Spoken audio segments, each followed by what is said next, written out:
Bingo Blitz rules.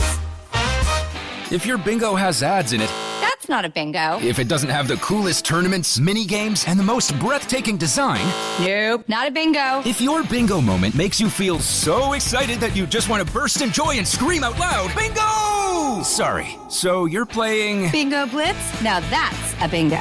Go for a world of excitement with Bingo Blitz, the #1 free bingo game. Download Bingo Blitz and play for free. Now that's a bingo.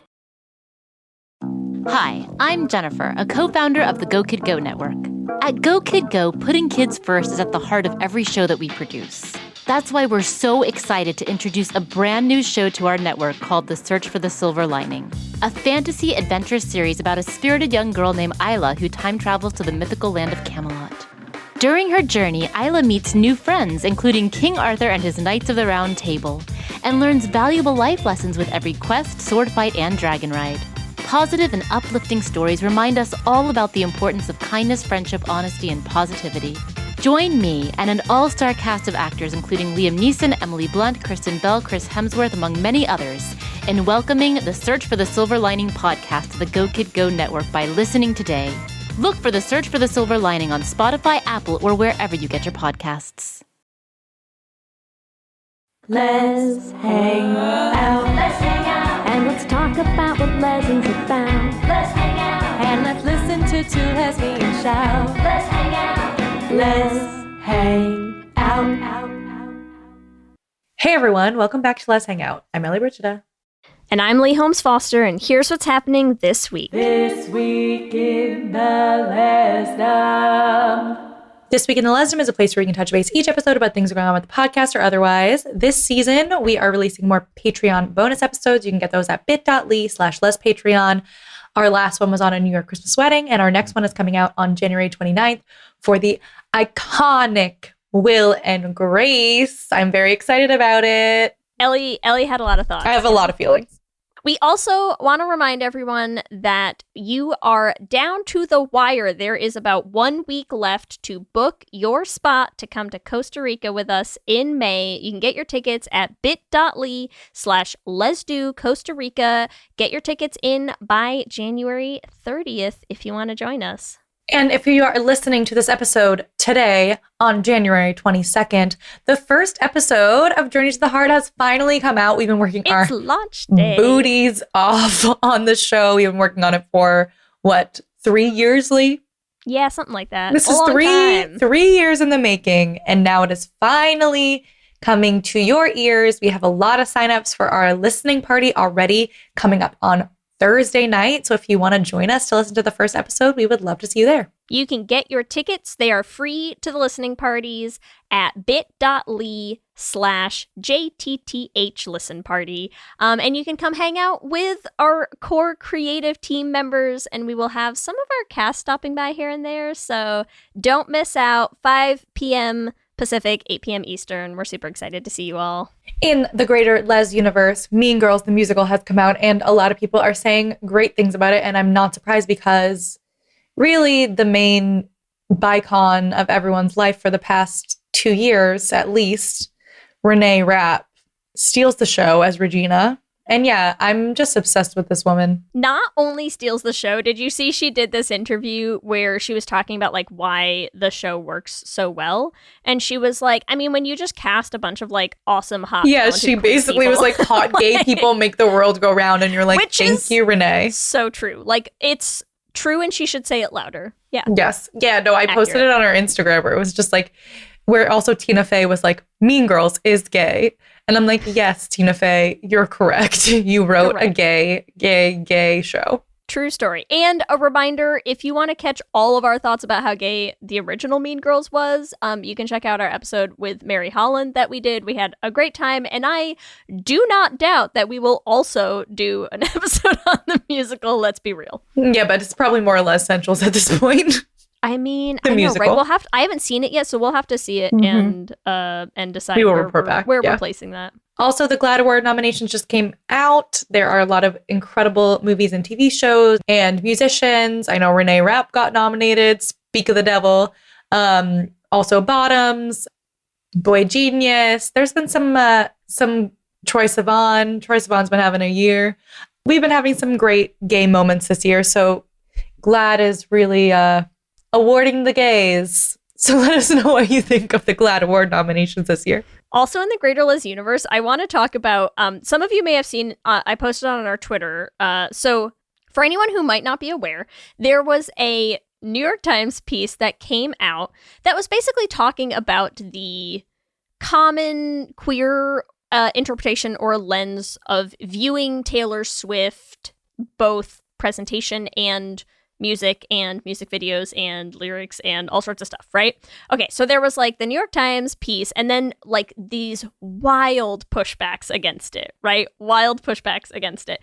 And one of the ones that I want to talk about because somebody tweeted what I thought was hysterical, and their tweet, it was, their username is Adora, which is perfect. So someone on Twitter, and they go, I'm crying at New York Post being like, Taylor Swift's gay? Who's next? Elsa? Lady Gaga? Which I just thought was so funny. And so I went and looked up the New York Post article, and it's a New York Post article. The headline, I swear to God, is The New York Times should be ashamed of its gross Taylor Swift op-ed speculating she's a lesbian, which already hysterical. Okay. And then I had to go down and see what they actually said. And I'm gonna read you some quotes, Ellie, okay? Because this is, I swear to God, this is what they do. So they're basically going through this whole thing and they're like, oh my God, can't a woman do all these obviously gay things without being gay, right? And so they have these quotes where they go, by the way, Lady Gaga is also a gay ally and wrote and performed an LGBTQ anthem called Born This Way, but she is not yet the subject of a ridiculous 4,764 word Twitter thread about her private life in the New York Times. Okay? Also, Gaga is bisexual. Followed up with, okay, Elsa lets her hair down during Let It Go in Frozen. Is Elsa also a lesbian who befriends a talking snowman? And like, the thing that's so perfect is like, this is not satire. Like, it's not intended to be satire. And I'm like, and yet you literally are saying what all of us are thinking. I will say, this is sort of an interesting one because Taylor Swift's publicist PR team actually came back against this, where she like usually doesn't say shit. I know. So that was sort of interesting. The whole thing has been so funny. And listen, I mean, you know how we do. We're not trying to like go on a deep discussion of what is or is not Taylor Swift's sexuality. That's sort of beside the point. I just think it is so funny. Like, this is so funny. It's just so funny to watch them write a very serious article being like, what's next? Are you going to say Lady Gaga is gay? And you're like, Gaga keeps saying she's gay. Exactly. I'm like, I guess we'll believe her when she says it. Yeah, I don't know what to say back to this other than like, it feels like you should just give them a little pat on the head and be like, okay, here's your milk now, you go to bed. It's just so funny. So anyways, love that, love the tweet, love everything about this whole situation. And that's what's happening this week. Back to you, Ellie and Leigh. Thanks, Ellie and Leigh, and welcome to our 119th installment of Should Have Been Gay. Oh, it was fun, it was great, but it should have been a little more gay. And in this week's episode, you're going to want to grab a bucket and a mop for this wet-ass podcast. I wasn't sure where you're going with that, but I love it. Listen. That sequence was incredible. It was kind of great. One of the best things I've ever seen. I mean, you can't put Ashley Park in something and like not have her do a musical number. Exactly, right? I kind of thought for a bit that they were just going to like do a straight cover of it. It got even better. So much harder than that. So much harder than it needed to go, but also just as hard as it should have. But also it was great. It was amazing. Incredible. Also, I don't know if you saw this. So the director, Adele Lim, it's her feature directorial debut. Oh, is it? Because I thought she's been a writer on a bunch of stuff. But yeah, it's her first directing credit. But this was her first directing credit? Oh, that's cool. I like that. Very cool because, she co-wrote Crazy Rich Asians. Yeah, Crazy Rich Asians and Raya and the Last Dragon. Which we haven't done Crazy Rich Asians for a Should Have Been Gay, right? We have not. But I was like, we definitely did Raya. So I'm like, we just love her movies. Like, we're like, give us some gay shit. Is she gay? Great. No. I have no idea. Must know. Fiendishly Googling. I love how our Google search history is just this endlessly growing list of like a name, gay, ? You know? We'll figure it out. Anyways, we're talking about Joyride, everyone. Joyride, 2023 hit from last year, from so recently. Yes. It's what a ride. It is what a ride. Joy ride It is a we're ride. about to go on together. It is so funny. Oh, wait, you need to do your IMDb synopsis. You haven't done it. Yes. Okay, so sorry. But I got distracted because I looked up an article like about Adele Lim, and it says people on Twitter were saying that the movie objectifies men and targets white people, and she said, "I'm gonna need a shirt that says objectifies men, targets white people." Yes. So I just This is like our get these fucking freaks off my phone. yeah. shit So I'm like, energy, oh yes, and Adele Lim. I love her even you more see for me, it. you see me, and I see you. Okay, I'm so sorry. IMDb synopsis. Let's go. Yes. Hit me. Our IMDb synopsis for Joyride is as follows. Follows 4 Asian American friends as they bond and discover the truth of what it means to know and love who you are while they travel through China in search of one of their birth mothers. Love it. It's not terrible, not terrible. Do you have a gay synopsis for us, Ellie? I have a gayer synopsis. Okay, so young queer Lolo finally meets her first Asian friend and decides, holy shit, this is the love of my life. Let's punch a boy, become best friends, and I'm going to help her discover herself. We're going to live together in the same house for eternity. We're going to go on trips, and we're just going to love each other forever. Yep. That's the movie I saw. Interesting, because I went in a slightly different direction with this one. Lolo and Kat. Yep. Oh yeah. Yeah. Oh yeah. Listen, here's my gay synopsis of this movie. Okay, I said, avoiding her own sexuality, Audrey puts together a friends trip across Gaysia in an attempt to get her 2 best friends to finally fuck each other. I love it. And you know what? We're gonna dive into it because it works, and she's jealous. So there's a lot of gay shit we can dive into here. There's so much gay shit. I feel like all 4 of them are gay. All 4. This is a queer Asian hangover. Yes, it's towing the line, I feel like, of like a should have been gayer, because like there's clearly some canon not straight things going on in the movie. Oh, for right? sure. Well, like, Lolo is canonically bisexual. Yes. Yeah. And Deadeye, clearly, non-binary by the end of the movie. Yes. Like, great, love it. Love that stuff. We'll talk more about both of those, I'm sure, in a little bit more detail. But I wanted it to go so much farther and have so much less of the sex heterosexual with men that sex it had in it. Not even just less sex with men, like specifically less of the sex with men that happened. That you had to watch. Yeah. The movie that was forced upon us as viewers of this movie. Because, like, I have not great. I have thoughts on that, but I sort of love it. I hate watching it, but I completely understand what Adele Lim was trying to do there, which is basically this. If you look at this like The Hangover, we have seen so many films where they objectify women, right? It's like, yes, 4 male friends go and they like, and it's just like boobs and all these women just like want to please them.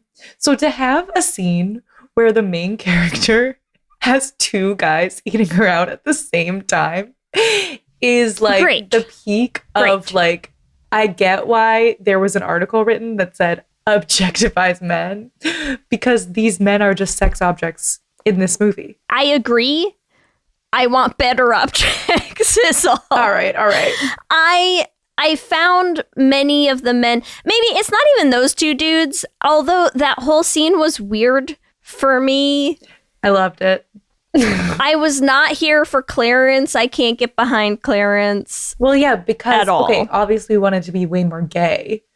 No, it wasn't even just that. His energy was weird. Well, yeah, because the whole energy was weird. He was a weird, like, let's wait until marriage. I am so attracted to you that I come too fast in my pants. It's not not working for me. Very strange. I'm not like, okay, wow, I ship them, but I understand the sex positive message they were trying to say, like, you know, I'm all for the sex positivity. I just also an awful lot of it was kind of like, ugh. Yeah. Okay. Anyways, we're gonna talk about it. Why don't we start with tell me a little bit about your experience with this movie that we both watched in the last day, Ellie. I literally watched it 2 hours ago. Okay, so I started to watch it because we decided we were going to watch it yesterday, and I was like, all right, let's do the damn thing. Sat down and watched it, and first of all, from the minute it started, I was like, okay, there's a lot of good should have been gay shit here, so that was cool. But I also just really enjoyed the movie. Like, it's a ridiculous comedy. It's so silly, so funny. I also cried because I did. Oh, yeah. Kelsey cried so hard at the end of this movie. The end of the movie really hit me hard. I was so emotional. So, yeah, I feel like it has heart. It's got laughs. It's got friendship. It's got gay shit. Like, I gave it a 10 out of 10. Funny as fuck. I had a blast. Yeah, it's so funny. Yeah, I enjoyed it. I do agree in the context of, like, most of the time when you get hangover-style movies, like, you get that kind of, like, crude, over the top, like ridiculous, let's shove kind cocaine of up our asses, like yes, those kinds of movies. They are men. It is male centric. Everything is about men. It is men humor. It is this. It is degrading to women. It is delightfully refreshing when you get movies like that. Starring, written by, clearly made for women, right? Yes. Like, it's the same that I feel about, like, Bottoms or about Booksmart, right? Yes. Like, just any time that we get movies like that are not men, what a breath of fresh air. I know. You know? Like, what a joy. Especially having an entirely Asian cast, Asian directing, writing team, like, just... Love it. So great. And everyone in this across the board is fantastic. Like, obviously we love Stephanie Sue. Like, yes. Put her in my veins. Like, I'm here for her always. Yeah. And I don't think I'd seen the other 2 actresses. Sherry Cola, who plays Lolo. Yeah, or maybe I have, but I just didn't remember. Have you? What else have they been in? I don't know that I've seen them in other stuff. Sabrina Wu plays Deadeye. They were both fantastic. Hilarious. Just great. What happened for me is I think I was looking for, like, stuff to watch on a plane one time. Like, I was just going through the, like, what's playing on this airplane, like, seat back screen, whatever. And I just started watching a bunch of trailers, you know? Mm-hmm. And I was watching a bunch of trailers, and I think I wrote, like, at least 5 of them down after the trailer, just being like, well, that's gonna be a should have been gay. Yes. That's gonna be a should have been gay. So it's been on my list for a while. And I'd shown Kelsey a trailer for it, and we'd been talking about watching it. And so, yeah, I was just like, we're doing this. We're doing it because that way we can watch a movie that I want to watch, which is not always the case with our should have been gays. Yes. You know, sometimes they're a little rougher to get through. Sometimes, listeners. Sometimes we watch Austin Powers Goldmember. Oh, God, listen. Which is, like, just as crude humor, but bad. Yeah. But much more bad. Yeah. So watched it last night. What a funny movie. Like, the should have been gay of it all notwithstanding, if you haven't watched this movie yet, honestly, great time. Highly recommend. Check it out. It's so funny. But let's talk about enough. The should have been gay of it all, Ellie. Yes. Where would you want to start? Well, here's my thing. Let's just start with Lolo, because girl is already sort of canonically gay, right? Yes. So, and it is pretty early in the movie that we get the, like, what does she say? She's like, if you have a juicy peen or a vagine, hit me up. Like, yes. But here's the thing. In the should have been gay of it all, that's the only time we hear her talk about her bisexuality, right? She's like, like, just says it once, right? And to me, there were so many opportunities. like she's like, I'm sex positive. So like if she's so sex positive, right? Writers, then why didn't you also have her having sex with a woman? Yeah. Specifically another Cat. like leading But character or in this Audrey, cast. I but mean, I'm either just way. saying like that woman. Both of them. Yeah, either of them. I wasn't being specific. That's the thing. They had a freaking threesome. They already have a threesome in this film. And you're not going to give us the threesome we want? I know. It's not right. But I just want to talk. Okay, so let's talk a little bit about. So Lolo, there's 4 main characters, right? We have Lolo, we have Audrey, and they're the first 2 that we're introduced to. So that's the ones I want to start with talking about, right? And this introduction, I feel like we've seen it before. Like, what movie have we seen it where like these 2 girls meet as kids and they are like automatically best friends? I feel like this is the constant. Thunder Force. It was in Thunder Force. Okay, so we have the meet cute that you always see in a heteronormative movie where it's like, I'm a young boy and she's a young girl and we became best friends one day. Like the first scene between them, it's like slow motion when Lolo sees Audrey. Yes, they have the cutest meet cute. Yeah. Like she comes out from behind her parents and Lolo is like just starry-eyed. And then, so Lolo's like, oh my God, Audrey's so beautiful. I love her. Then they go to the playground and this douchebag kid is like, no Asians on the playground. And then Lolo punches him out. And from that moment on, Audrey's like, I love you. Yeah. And they're inseparable. Like, I don't know. Lolo, little kid Lolo, her first like, fuck you. I'm like, I love you. I know. I mean, I get it, Audrey. I love her too. And the whole character arc is basically like, Audrey's like, Lolo, you've always been yourself and you've never, and I've had a really hard time accepting who I am. Like the whole thing is Lolo being like, I took you on this adventure to help you find who you are. Right? And yes, it's like, okay, she's trying to find her birth mother. She's trying to connect with her like ancestry because she's been raised by white parents. And like, there's that whole piece of it too, which is really important. But I also feel like if you're going to look at the metaphor of it all, Lolo's also like, girl, you're repressed. You're gay. Yes. Like, let's go have a fun time.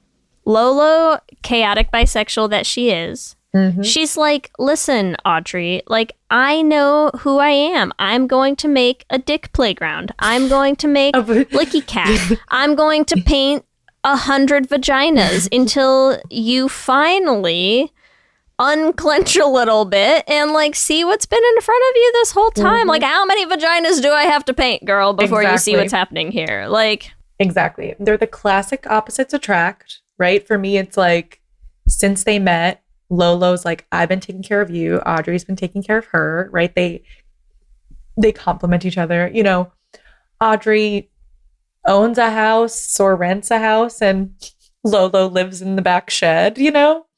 Classic lesbian shit, you know? Making her art. It's very it's very Grace and Frankie of them. mm-hmm. You know? Which is just funny because we just did Lily Tomlin and Jane Fonda like 2 episodes ago. They just have that opposites attract kind of vibe. Then on top of that, it's like, it seems like they don't have any other friends. She has that one other friend. Yeah, but not in their town, right? It's like, oh yeah, no. Audrey goes to work and then she comes home to Lolo. And like, that's her life. Yeah, Audrey goes to work in the most like white toxic environment that you've ever seen. Yep. And then comes home to Lolo. I mean, to me, Lolo's like so obvious, but she already is bisexual. But it's more to me like, okay, she's in love with Audrey. And Audrey also was thinking of moving to Los Angeles, right? And she's too scared to tell Lolo. Yeah, of course. Because I'd be scared to break up with my best friend of, you know, like indeterminate dating status for the last 2 decades as well. Exactly. I mean, who wouldn't be? She's like, I don't know how to break it to her. She's in love with me and I just need to get away. So like, I also feel like Audrey might not really reciprocate Lolo's feelings. So I can understand why you would vibe on the Lolo cat situation. They're made for each other. I can't help it. It's not my fault. I know, it's okay. Oh, well, this is also could be related to Lolo and Cat if you want to jump into Lolo and Cat. But okay, Lolo also is obsessed with Kat's vagina tattoo. Obsessed. Like it's a funny bit where she can't stop talking about it, right? Audrey's like, damn, I should not have told you that my hot friend from college has a tattoo on her vagina.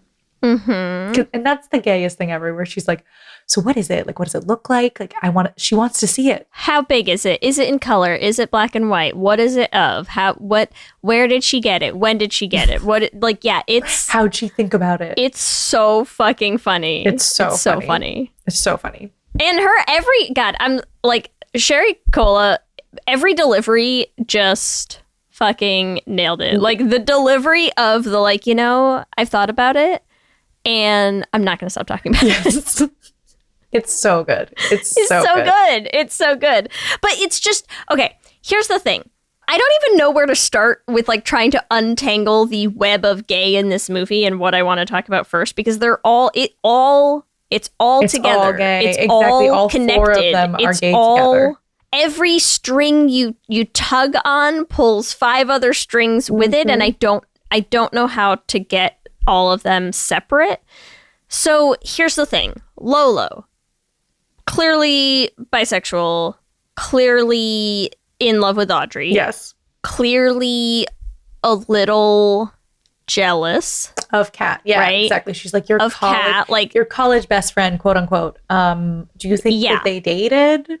I think Audrey is so repressed through this whole movie. Okay, so I think Lolo knows what's going on. Like Lolo has no secrets from anyone, from herself or from Like Lolo's very self-aware. Yes. She's like, I know who I am. I'm in love. I know what we are. Yeah.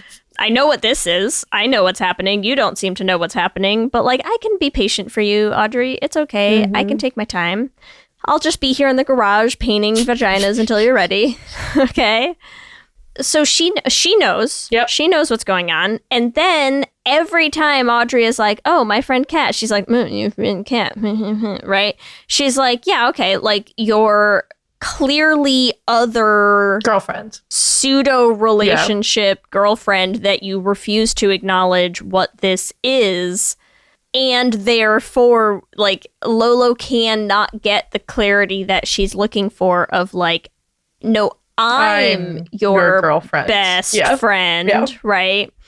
Because Audrey doesn't see the issue here where she's like, oh, you're my best friend and you're my best friend. And they're like, which one of us are you dating? Sleeping with? Which one is it gonna be? And so there's this clear, immediate animosity between Lolo and Kat, right? Which, I mean, I get it. They're setting it up as this, who's the best friend? And one of them is a wildly successful actress, and one of them lives in a garage and, makes little the penis art installations. The spectrum of the queer community, really. The influencer. So true. I feel like Lolo gets her shit together, but yeah. The Kristen Stewarts of the world. Yeah. And the art influencers of the world, which we love you all. Sure. And so, okay, so you have that. The dick art influencer. But then, they introduce this vagina tat storyline, and it sort of, throws this really fun gay wrench into everything, right? Because Lolo, who is so jealous and so possessive, also clearly immediately has this, mind shift of, but also I can't stop thinking about your vagina. Yes. Right? It's a very Becky's So Hot situation. Yes. And I love it for that, because that's exactly what it is, right? It's so much of the I want to be mad at you for Kat, but also I'm a little into it and I get it. And you get the same, how we talk all the time about that, when you look at the Shauna Jackie dynamics of relationships all the time, where it's I'm gonna fuck your boyfriend. Why? Is it because I'm into your boyfriend who I clearly hate? Yeah.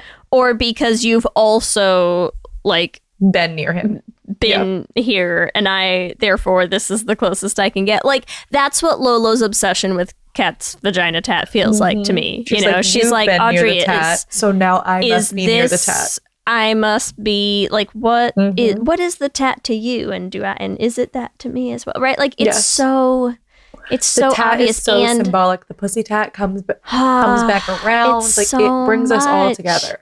It's so much. And they like, okay, here's the one thing I will say, because I love this movie. I think it's so fucking funny. It's so well done. I love so many things about it. I cannot forgive them having two actresses with as much chemistry as Lolo and Kat have in this movie and not do taking anything that about it all the way. I know. Because they're so much together. There's so much, especially like over the course of the movie, where they go from the like wildly, like overtly antagonistic to like kind of being on the same side. That whole arc for them, so good. And it starts out for me in that very first scene when they're on the set together, and Kat is sort of explaining how, like, she is a woman of God who's leaving room for Jesus until marriage. And Lolo does that whole little, like, oh, like, because, you know, like, you seem a little stressed on account of the, like, no boning, and does that, like, licking her own fingers thing. And you're just like, oof, ladies, I know. Get She's a room, I could would give you? some Like, release if you're interested. She's fucking offering as clearly as you could possibly offer. Like, short of a handwritten letter with like a fucking ring, like engraved in wax, like you could not have been more clear about your intentions with that than she was. I know. Well, and that, because you're right. When she finds out, she's like, actually, you guys are very similar. You're both sexually, and she's like, free? And she's like, yes. And so I'm like, okay, so they're gay. Both... She's asking if she's gay, and Audrey was like, yes, absolutely. And then Lolo's like, can't stop thinking about the pussy tat. Like, things have What's changed happening in my mind. And she's like, I still sort of hate her, so I'm gonna like, I can't really be like, hey, girl, but there's some tension there. And then she's like, but also she's hot as fuck. She's got a vagina tat. She's not getting any at the moment. She's like, maybe I should just sneak in there. You know, put something on the table, see what happens. Like, see where this goes. And like, what a hate crime to not give it to us in this movie. Disappointing. I will say they do have one kiss. Did you notice that? Wait, when? At the end, they kiss on the lips, but it's like, she's like hugging everyone to say like, Kat's like, I'm here. And then she kisses Lolo on the lips as like a greeting. I know. I know. It's such a tease. My heart. It's such a can't. Tease. Yeah. I can't do it. Okay. Can we also discuss one other thing? I mean, I have lots more on Lolo and Kat, but there's also, I found a whole article where it's an interview with Adele Lim, and they cut a scene between Kat and Lolo. No. Yes. And okay, so the question they asked is, it says, Stephanie recently revealed there was a whole gay track between Kat and Lolo that was edited down, with Sabrina calling the scene in question, quote, a little gay. Right? And Adele Lim, the writer and director, like co-writer and director of this movie, says if viewers felt sexual tension between Lolo and Kat, it's not in their heads, but it's something deeper too. And then they talk about this scene between Kat and Lolo that was supposed to happen at Nine-Eye's house, where they like basically admit that their like fighting comes from a place of like a sexual mix tension. of secret admiration and insecurity, which is often the case with female frenemies, which, like, so true. Frenemies frequently just want to fuck, okay? We get it, Adele. And it doesn't, like, explicitly say that anything happens in that scene, but I am a little upset that they clearly know. Like, they know. They know what was happening in the movie. They see it happening. You have to have seen that chemistry. There's no way not to, right? That sucks. I know, and it's apparently on the bonus features, like, if you buy the DVD and stuff, because they felt so strongly about that scene. They like didn't want to cut it from the movie, but it just like didn't Well, why fit. didn't we buy the DVD, Leigh? Then we would have a whole other conversation. I'm going to see if I can find it. It says it's on like some streaming extras. I don't know if it depends on like where it's streaming or whatever, but I'm very upset about it now because they have such a beautiful journey together from like frenemies to clearly should be fucking each other. Yes. And okay, here's what I think is my big problem with Clarence, right? Because Kat ends up coming clean to her Jesus loving early shooting fiance. Yes. Like, whatever. Oh my God. And exactly. Okay, here's my problem. When you're doing a movie where you want to do this whole like sex positive movie, I have a hard time taking the character of Kat and somehow still having her end up with like an incredibly repressed man, not sex positive man. Yes. When there's a character like Lolo right there waiting for her. Because Lolo would not care at all, right? Yeah. Kat has to do this whole, like, I think when you're trying to make a sex positive movie and you have a character who is like, I have fucked and sucked a lot of men. I have had a lot of dick up my ass. And then you make her kind of like meekly push all that to the side and apologize to her fiance for lying to him because I hate it. And then the whole scene was so like ugh, because he also was like, well, of course I know you've slept with other people. Like I feel like it just like wasn't satisfying the way he was like, I just needed to keep room between us because you're so beautiful. And it's like, no, because you made her feel like she was a bad person. You made her feel like her vagina was the devil. She literally says that because spoiler alert, everyone, her vagina tattoo is a devil. It's fucking sick. But like literally, he made her feel shame about her sexuality. And then we're supposed to be like, oh, we're so happy that they're back together. Yeah.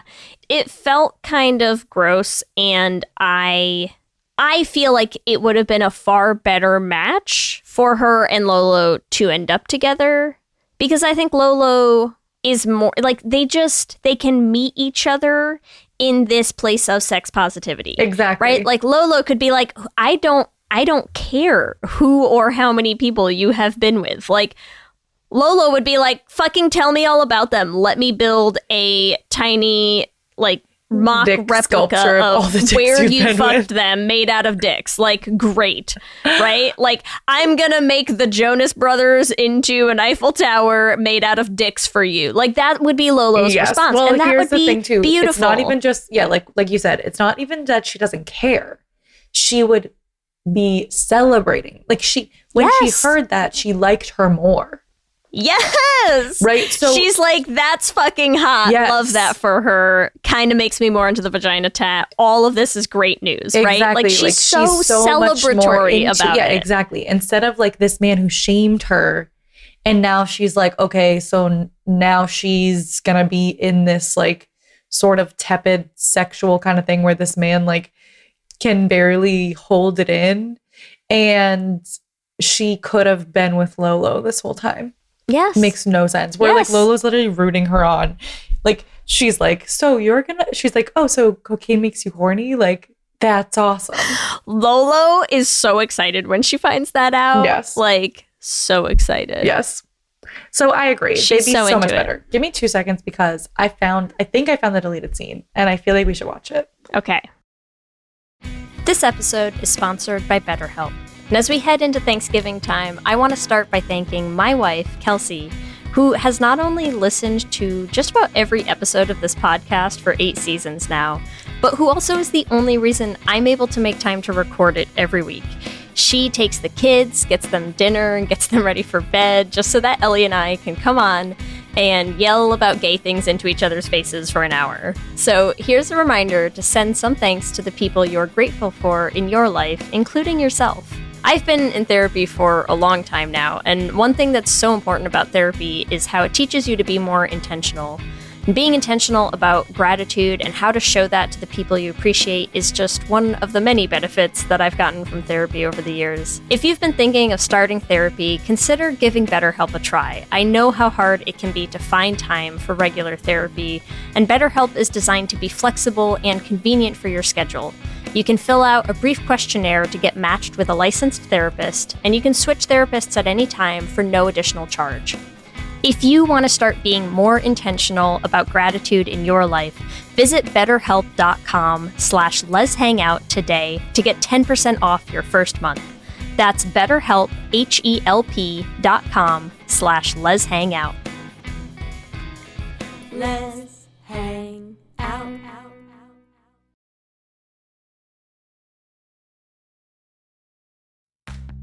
You chose to hit play on this podcast today. Smart choice. Progressive loves to help people make smart choices. That's why they offer a tool called Auto Quote Explorer that allows you to compare your Progressive car insurance quote with rates from other companies. So you save time on the research and can enjoy savings when you choose the best rate for you. Give it a try after this episode at progressive.com. Progressive Casualty Insurance Company and Affiliates. Not available in all states or situations. Prices vary based on how you buy.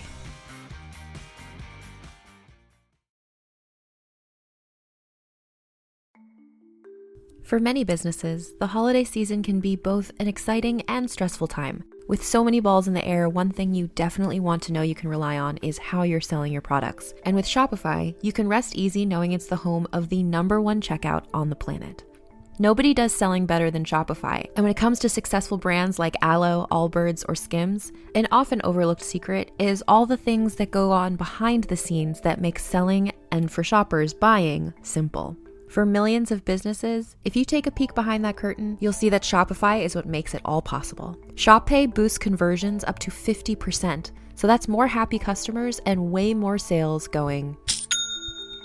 It's true all the time, but especially this time of year, your commerce platform better be ready to sell wherever your customers are scrolling or strolling, on the web, in your store, in their feed, and everywhere in between. Businesses that sell more sell on Shopify. Upgrade your business and get the same checkout we use for Realm merch with Shopify. Sign up for your $1 per month trial period at shopify.com/realm, all lowercase. Go to shopify.com/realm to upgrade your selling today. Shopify.com/realm.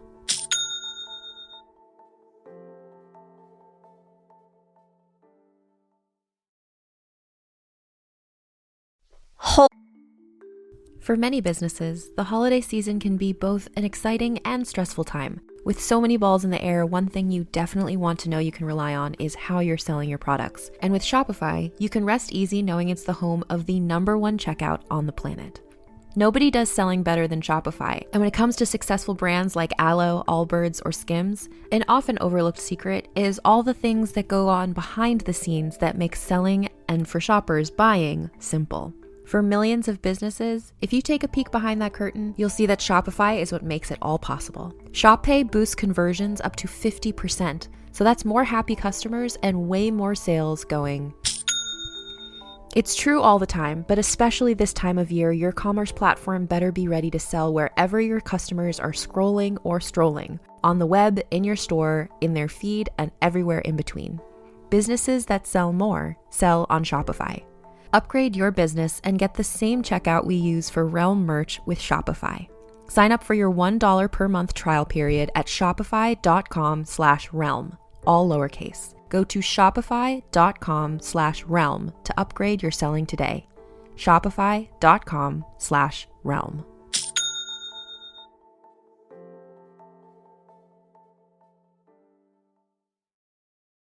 Holy shit. So, Holy shit. gentle listeners, as we were talking about this deleted scene, I was like, I need to freaking find this. So I searched it on YouTube and we looked at the deleted scene between Lolo and Kat, and oh my God. Oh my God. Oh my God. She literally says, please, if you're listening to this, please watch this scene. I cannot believe they deleted it. This is as egregious as Bend It Like Beckham. Even more so. Yes. Yes. Like, okay, she says if you were single, I would bang you on this couch right now. Like, she's like, you're so hot. You're like, all this shit is incredible about you. Like, you invented all these sex positions. I'd fuck you on this couch right now if I could. Literally, so Lolo says I'd fuck you on the couch. Then Kat is like, if I was 3 years ago, you would have had a chance. What? I'm like, I'm a little sweating. And then they get so close to each other's faces, you think they're about to kiss. And then Lolo laughs and Kat says, I win. And then... No, Kat's face, though, is like, I can't believe you didn't just... kiss me. Fuck me on this Yeah, couch. she wanted like, to get fucked on the couch. Yes. Holy shit, dude. When they said there was a queer deleted scene, I was not expecting that. No. Wild. But also because I feel like Lolo just summed up everything we were just talking about. Everything. In that scene where she's like, Clarence doesn't get you. He doesn't ready understand. for Yeah, this. he doesn't understand you, and I understand you, and I will celebrate that. Yes, and I also love how she does it kind of in the context of like sexually he's going to be unsatisfying for you because she's like you're going to grind his dick into powder, and she's like I could handle it, right? Like that's the unspoken truth there is she's like Clarence isn't gonna be ready for Clarence you, and I handle you, and I could handle you right now on this couch. Yes, she's like, I could handle you a handful of different ways if you wanted me to. I literally she's like, I researched all I the know sex positions. I know all the sex positions that you've invented. And after telling, like, I'm sorry, but if you're gonna sit down with like this hot as fuck actress and be like, I downloaded your entire show and watched it through twice, like, yeah, again, also, the invitation is clearly there, like. Okay, so we were not reading into this at all. No. This is there. But you know what I love about it? You know what I think a lot of... Okay, listen, I get their whole like, oh, it's secret admiration and insecurity. Oh, frenemies. I get it. But let's be real. They're both jealous because they're also both in love with Audrey. Yes. But then they and like, realize that's where... But then they also realize, why are we in love with Audrey when we were a better pair with each other?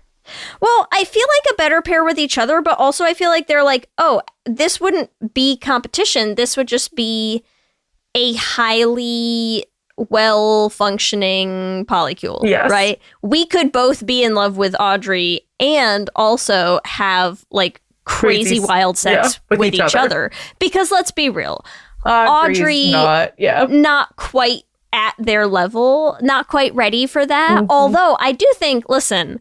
Okay, sorry, not to jump right into this, but I'm just saying, if Audrey suddenly discovered, like, wow, 2 people can go down at you at once, it feels like, again, just a little waste of the chemistry that was on the table to have her not immediately turn that new energy and knowledge onto her 2 incredibly hot sex positive best friends who are dying to put themselves in that position. Like, you're trying to tell me those 2 would not gladly have as many concussions as required to be in the position that those 2 men were in? 10,000%.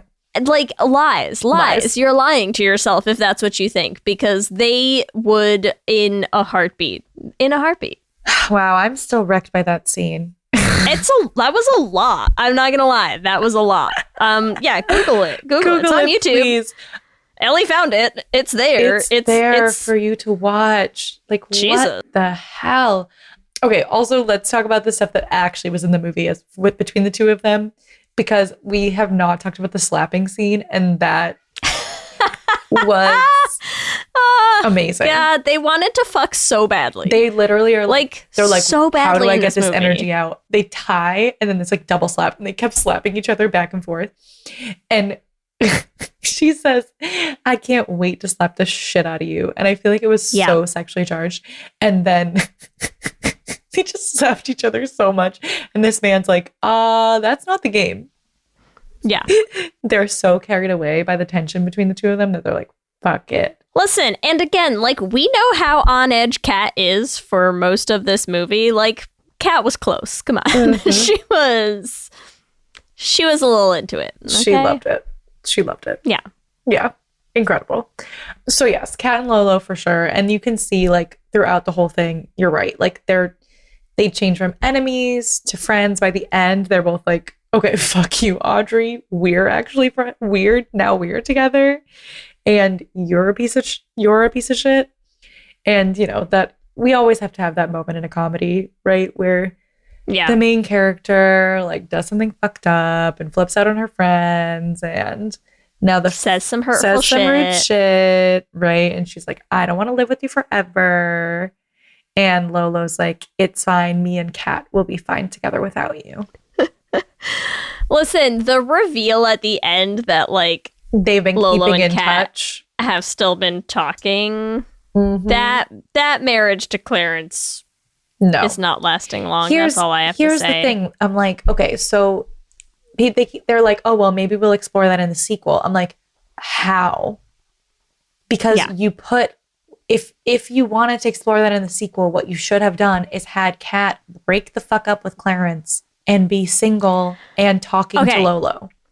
Because you know that you and I love nothing more than rewriting or writing the sequel to these movies. Here's the sequel as I would write it, right? Because you end this movie with the like, oh, like friend's trip to Paris, where Kat is like, oh, the wedding's coming up. Like, will you all be in my bridal party? The obvious sequel is the bridal party shutting down this wedding so fucking hard, led by Lolo. Yeah, right? Exactly. It's a self-discovery for Kat where she's like, they're going to do a bachelorette party, right? Same thing, The Hangover, basically. But during the bachelorette party, shit's going to get weird. Lolo and Kat are going to sleep together. And then they're going to wake up the next morning and Lolo's going to be like, Kat's going to be like, I made a mistake. Like, I love Clarence. And she's like, Lolo's going to be like, no, you didn't. Like, you wouldn't have slept with me if you wanted to be still be with Clarence. They're going to have this whole thing. It's going to stop the wedding. And then we're going to still have a wedding, but it'll be Lolo and Kat's wedding the same day. And Audrey, listen, it's got to be a polycule for me. Like, I'm suddenly really sold on this, especially because you know what? I also think you said something earlier on in the episode where you were talking about, you said something about like taking care of each other, right? Like in reference to this whole thing about like Lolo living in Audrey's garage, but also she's always kind of been like the protector and the whatever. And when they have that big fight at the end, right, where basically Audrey recasts their whole life as her being the only one of them who's like grown up, right? And she's like, you have to grow up. Like, you have to take responsibility for yourself. Like, you can't just like live in a garage and like not have a job and like paint penises and like all this stuff, right? And it feels very, again, when you cast things sometimes into the queer lens that we watch everything through, it just becomes very meaningful because I think it is a very relatable thing sometimes when you have characters who are very repressed when it comes to their sexuality, for people to treat the idea of this, like, comp heteronormative society that we live in as like that is growing up. Yes. Right? Like, Audrey would be the kind of character to be like, yeah, I can't believe that you're like just sleeping with whoever you want and being comfortable with that. Like, grow up, right? Like, that's such a repressed thing she's like, to say. Shouldn't you be getting a husband and starting a family and have a real job and blah blah blah? And it's like, but in the queer lens of things, it's like you can do whatever the fuck you want, and that's what Lolo always has done. And so, and I think that it would be really interesting to tackle this idea of like having a character like Audrey, whose whole thing this movie is basically kind of starting on this journey of being like, oh, actually, who am I? Right? Like, I've been trying to just be this like white stereotype of Asian success my whole life. And you don't really answer the question by the end of the movie. Like, by the end of the movie, Audrey's basically realized, like, oh, I need to figure out who I am. Yep. So, to me, the obvious sequel is Audrey figuring that out. And I feel like that is a queer story, right? Yep. Like, that's a queer story of someone realizing, like, oh, both my friends are in love with me. I'm probably in love with both of them. I'm probably in love with both of them. They're also clearly in love with each other, right? Like, there's this highly sexually charged friendship that we have with two highly sexual people. And I just, like, I feel like it would be really fascinating because I feel like what you'd get is this cool dynamic of Lolo being like, fucking burn the wedding down. Yep. Right? Audrey being like, actually, maybe I'm also in love with Kat, but I want her to be happy, right? And like, this seems like it's what she wants, so like, we should support her. And Lolo being like, fuck that noise. Yeah. Fuck that noise, right? And then Audrey kind of getting to realize like, hey, sometimes what we think we're supposed to want isn't what we actually want. And like, maybe this isn't what Kat wants. She just thinks it's supposed to be.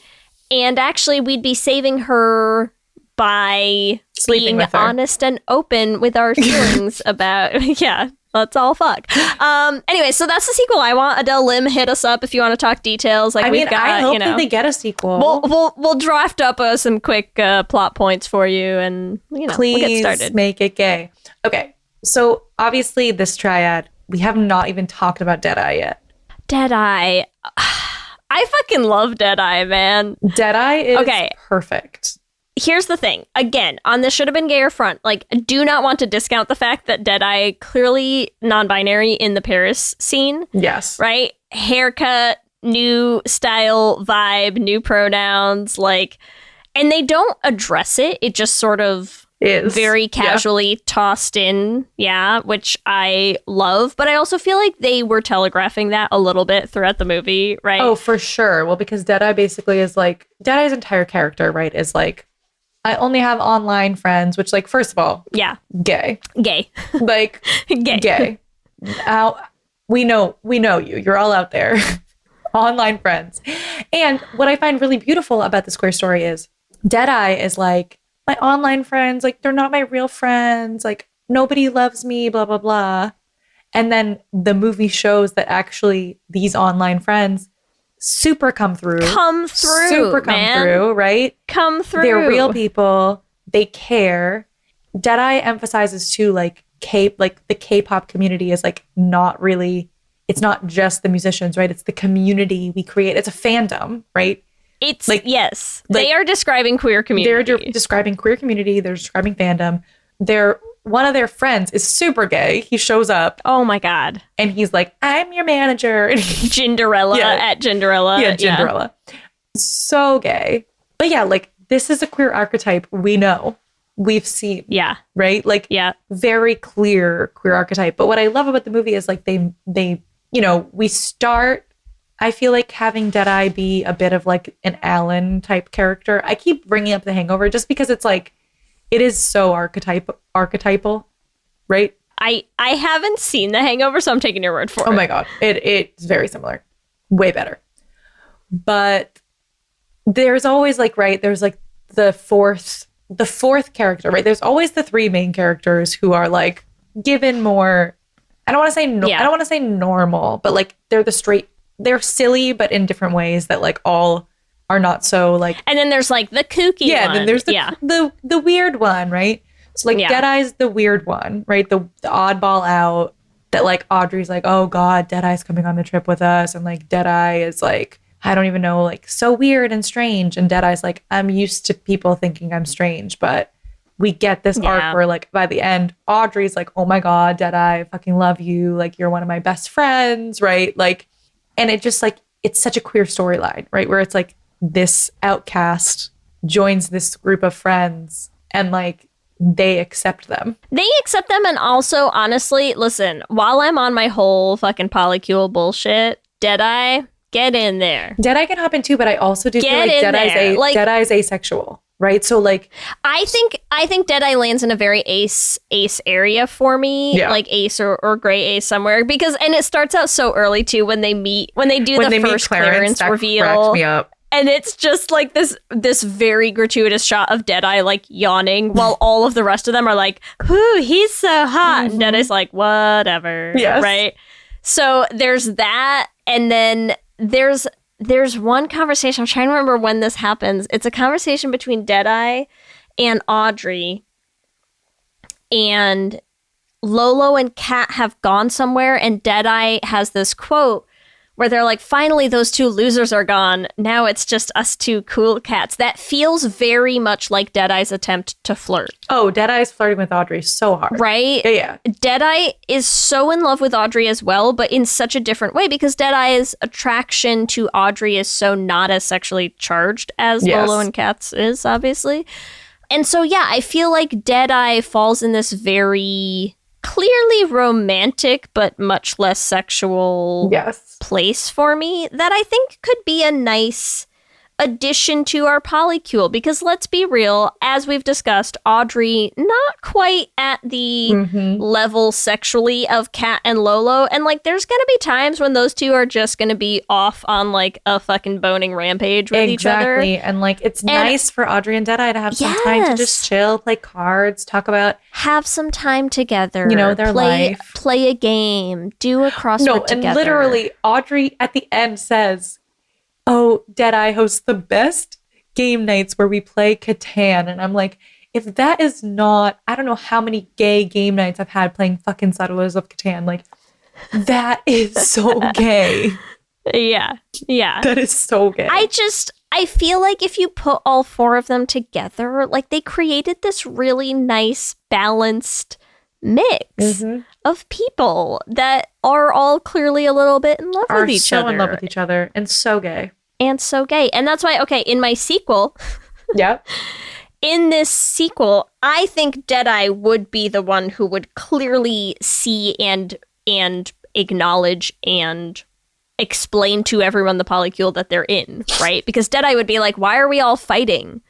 Like, why are we all fighting this when there's an obvious thing right in front of us? Like, what are we all doing here? Why are we all acting like this is a problem? There's no problem here. Yep. Right? I see this scene where it's like the three of them sort of all yelling at each other because they're all kind of like in love with each other and getting jealous about the whole thing, but they're all also in love with the, like everyone's in love with everyone. Yep. Right? And they're all screaming at each other, and Deadeye would be the like push everyone aside and be like, shut up. Yep. Shut up and stop yelling at each other. Like, we're obviously all in love. What are you all talking about? Why are you acting like Kat can't be with Lolo if you're with Kat, or you're like, you clearly want to be with both of them and they clearly also want to be with each other, right? Easy solution. Yeah. I agree. I feel like Deadeye is the voice of reason. Yes. And the observer. Right? They're the ones who are like paying attention to everything. Deadeye would be there with everyone's favorite drink in a cute bear mug. I know. Ready to explain everything. They're so cute with their like best so cute friendship. Oh, they're adorable. Also, the K-pop shit is so funny. Yeah. When they all dress up as a K-pop group. Also, Deadeye, of course, is the one with like the short, edgy haircut. Lisa too. So good. And the beatboxer, so like, good. Come on. What beatboxer in the world is straight? Oh, yeah. Can we discuss the amount of acapella in this film? Also very gay. So much acapella. That cracked me up. I was like, why are we doing this? But also love it. I also love, because sometimes I get that it's like movies are trying to make fun of acapella while at the same time being deeply, deeply true to acapella, you know? And I'm like, because I get it, like you're trying to make fun of acapella because you're naming their group the Toodles. And I'm like, there is nothing that feels more accurate than the idea of them having been in an acapella group called the Toodles. I'm like, that's right. That's exactly correct. And singing together the second they see each other, like. Yes. Gay. Just like we can't begrudge the stereotypes, the reality that they are grounded in, okay? It's so real. It's so real. Okay. What else is gay about this film? Oh, God. I don't know. Fucking everything. I feel like also we should give... Listen, I know that there are people out there who are going to be like, it's not gay for two dudes to like both fuck a woman together, but like it's a little gay. It's a little bit gay. Like, and that's okay. I'm sorry, their tongues had to have been touching during at least some part of that. Oh, yeah. Okay. There's only so much like there's only so much room there, which is why they There's only so much room in there if you're both down there at the same time. I think like also, you're basically I think also one of the funniest things about that whole scene is like, so each one of these women, right? Actually, every single one of them destroyed these men. Yeah. So I wish they kept this scene about grinding his cock to dust, because also it's like the funniest part about it, right, real. Is that like Lolo as a queer woman is like, yes, we destroyed all these men, but I could handle it, right? All the women, like every single one of these friends are unscathed. Yeah. Right? They're not only unscathed, they're like happy as fucking pie. Blissful. Like they are. Audrey's like, throw another sugar in my coffee. Whatever. I had a good fucking night, right? She is feeling herself. Even Deadeye, they all are. Even Deadeye, who didn't sleep with anyone, had a dance battle and Reckless Man was so funny. But yeah, they're having a great morning. And these men are not. And I feel like they could have a lot more great mornings. Exactly. They could have a great morning where like they're all feeling good, right? They didn't wreck anyone because they're all good, right? So I feel like that's the answer to this is they use these men, but they could have used each other. I think so. And it would have been better. I think the main takeaway, Ellie, is Joyride. Should have been gay. Should have been gay. Oh my God. I can't. Also, sorry. Before we talk about the cute gay real quick, can we also share the other thing that I think is really, really important for everyone to know about this interview with Adele Lim that I read is that apparently the original title of the movie, like the working title of it, was Joy Fuck Club, which I just think is important. So it feels important, okay? That is fucking hilarious. Great. Just great. That is so funny. We also need to do our ships. I know we were sort of talking about our ships, but officially. Oh, yes. Sorry. I got so caught up in the just like, here's the little polycule sequel that I'm writing in my head. So yeah. Okay. For me, I'm going to commit to something and I'm just going to say, I really honestly, after seeing that scene, I'm so Lolo cat now, but I'm still going to say Lolo Audrey is my ship because that's like, you know, they're the OG. They've been best friends forever. Like, they're the they're going to make it the long haul, you know? Yeah. So to me, Lolo, Audrey, and their Audrolo. Audrolo. Yes. Okay. Lodry is also nice. Laudry. Yeah. Laudry. Audrolo. That makes sense. Yeah. Okay, listen. In favor of Lolo Cat, I will say they have a much better ship name right out the gate, which is Loca. And they're fucking crazy. They are a little crazy. So it works. Loca with a K. Like, tell me there's a better ship name. There's no better name. There's not. There's no better name. There's not. Mm-hmm. What do we call our polycule, though? The Joyfuck Club. The Joyfuck Club. It's so good. It's so good. That's so funny. I feel like Audrey and Kat need to have a ship name too, though, because there's some tension there, you know? Audrey and Kat? Yeah, they just want to make some beautiful music together is all, and I support them. Yeah, Cat Tree. Yeah. Yeah. Caudry. Laudry and Caudry. What do you... Also, yeah, this movie's just so good. It got a 90% of Rotten Tomatoes. It's great. It's a great movie. It's so good. It's a good time. It's so good. And then what about Deadeye and Audrey? Because that's also... Yes. Deadry.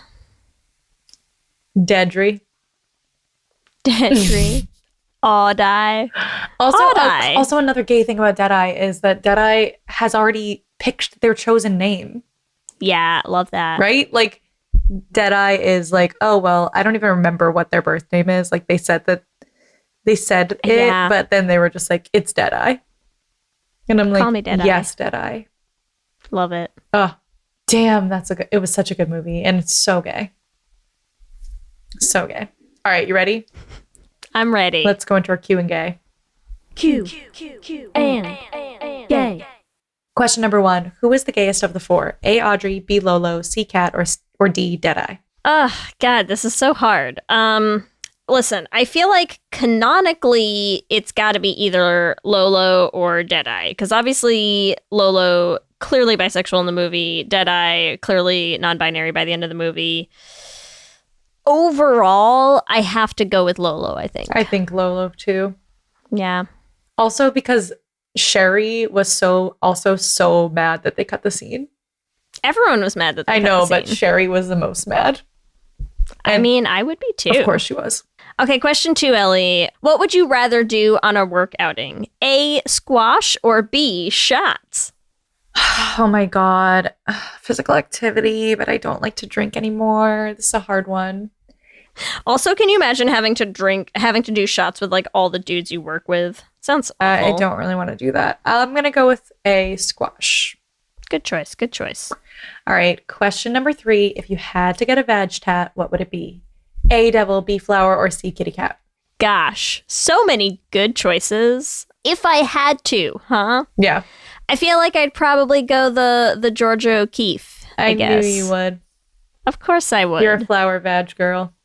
I mean, listen, you think Kelsey would accept me suddenly showing up one day with a devil pussy tat? Like, it's not my vibe, Ellie. I know. It's not my vibe. I loved the devil tat. Honestly, I'd go for it. That's a decision. It's a choice. That's a choice. It's a choice to make. Yeah. But you know what? I love that she made the commitment. I mean, I do too. Clarence's whole reaction to it was unnecessary. I know. Oh God, that's another thing. Like, why is this man terrified of her vagina? They just don't make any sense. Yeah, cats. Literally, Lolo's like, that tattoo is fucking sick, and her fiance screams and runs away. Like, come on. Okay, question 4, Ellie. What is your favorite white people music out of A, Mumford & Sons, B, Fleetwood Mac, C, Bruce Springsteen, or D, The Beach Boys? I feel so attacked by this, but honestly, I don't like Bruce Springsteen. I don't like Mumford & Sons, and I could go. It's not like I don't like the Beach Boys, but like not really. But I fucking love Fleetwood Mac, so I don't care. I know you do. That's why you put it on there. B, Fleetwood freaking Mac. And Fleetwood Mac is so much better than the other 3 on there. Listen. Did you specifically request a Fleetwood Mac song in the flame? Maybe. Yes. Stevie Nicks. Ugh. The harmonies, the instrumentation, like so much better than all that other white people shit. Yeah, that's different white people shit. Okay, it is. It's it good actually white people shit. Much better musically. I could get into a long conversation about that, but like Mumford & Sons, boring. Beach Boys, I appreciate the harmonies, but like it's a little like Beach Boys has a time and place. Yeah, it's like a little too. I don't know. It's very like sanitized. Yeah. And Bruce Springsteen, we do Born to Run with the band that I'm in. And like, I swear to God, every time we do Born to Run, everyone clears the dance floor except a bunch of middle-aged white men who take their shirts off and freak out. And it weirds me out. I'm like, what is wrong with you guys? But yeah, so that was a good question for me. And yeah, Fleetwood Mac is very intricate, instrumentally, vocally. I have respect. All right. Question number 5. Have you had internet friends come through in real life? A, yes, or B, no? Of course I have. Who hasn't? We all have. I've had internet friends pick me up at the airport for Klexicon. Nice. We've had internet friends come hang out with us in Croatia. Like, of course we have. Have. Yes, please. Oh, I've hung out with internet friends times that I've been back to Boston. And so yeah, of course I have. It's great times. Me and you are basically internet friends. Honestly, right? I mean, at this point, Jesus. Yeah, what qualifies as an internet friend? Is it just someone that you never see in person? Very rarely, I feel like usually it's like someone that you initially met through online, and then yes, I understand that. So we're not technically, but it's just funny. We interact. We're about as close as real life people friends could virtually. Get. You know? Yes. Yeah. What a gay ride! A joyful gay ride. Yes. Everyone watch the freaking YouTube clip of that extra scene. You will not be disappointed, and let us know what you think. As always, you can answer our Q&A questions on our Twitter at Lez Hang Out Pod. Let me hear you say hip, hip, hip, hip, hip, we're gay. We love hearing from all of you, and we love continuing to build this community, so we just like to shout out some of our favorite things every episode. This week, we want to shout out Catherine, who messaged us on Instagram. Some of you may have seen because we also posted it on our stories, but we just wanted to comment because, so true, we do read Gloria. This is about our Barbie Should Have Been Gay, and we did mostly talk about Gloria as being a lesbian, and I think we certainly do not want to erase or invalidate anyone who reads Gloria as bisexual as well. Totally valid to read Gloria as bisexual. Obviously, Ellie and I, both lesbians, we do sometimes get a little caught up in our own projection, which is what we do. Exactly. It's hard. It's hard. When we project every single other week, like we want everyone in our world to be gay, and we want, It's so true, which does include bisexual, and so that's totally fair and does include her husband, even though he was mostly an afterthought, and she's clearly in love with Barbie. So however you choose to read that, that's the right interpretation for you, What is this Rowan thing? I can't find it. Okay. I also wanted to shout out, just because I think it was a comment that made me laugh. So on our TikTok, someone commented on a pretty old video that I love, because sometimes you just forget that you did stuff, especially during the height of the pandemic. So Rowan commented on our TikTok, and it was the Katy Perry the musical lesbian love triangle video that you made, Ellie, where people were making a Katy Perry musical with Katy Perry songs, and then you added in I Kissed a Girl to make it a love triangle with a lesbian being yes, how far back is that? And a while ago, but so they just commented, and it says, "This is a true lockdown memory I for some reason unlocked at 1 a.m. in January 2024, and it then unlocked that memory for me in January 2024. So thank you, Rowan, because what a trip down memory lane from some of Ellie's early pandemic TikTok days. I know. I do miss a good TikTok duet, but I just, I'm singing with real people now, but I know. We've got other stuff going on, but it did make me laugh. It was a fun time. Blast from the past. We'd also like to thank our Lesbian Jesus patrons, Mark Foster, Lizette Stye, Adi Benitez, Sophia Phillips, and Armani Gucci. And our King Princess patrons, Amy and Ellen. And Andrea Doucette. Thank you all so much for supporting us. Remember, you can also find us on all the social medias. We are on Instagram, Facebook, Twitter, and TikTok at Lez Hang Out Pod. You can email us at lezhangoutpod@gmail.com. Check out our website at lezhangoutpod.com. Whatever app you use for podcasts, make sure you subscribe so you'll be the first to know when new episodes drop. We also have videos going up on our YouTube channel, so make sure you subscribe at youtube.com/lezhangoutpod to catch those.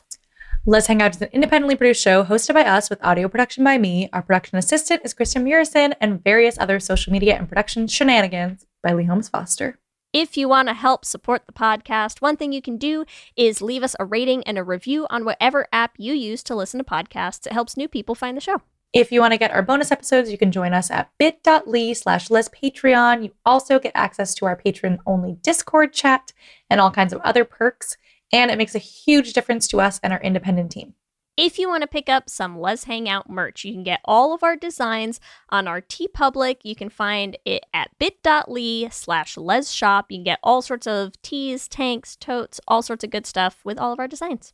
And remember, we have a queer production company making queer podcast musicals with guaranteed happy endings that you can find everywhere at $dollarbeanprod.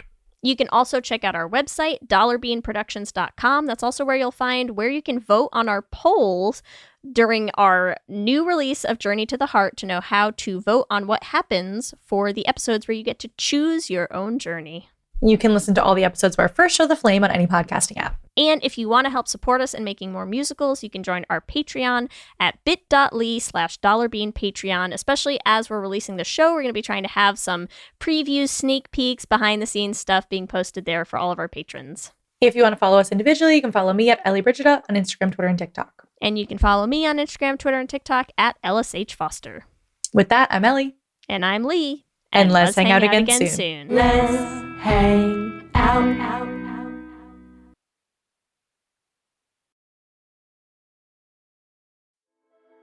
Hi, I'm Laura Cathcart-Robbins, and I am the host and creator of the podcast Only One in the Room.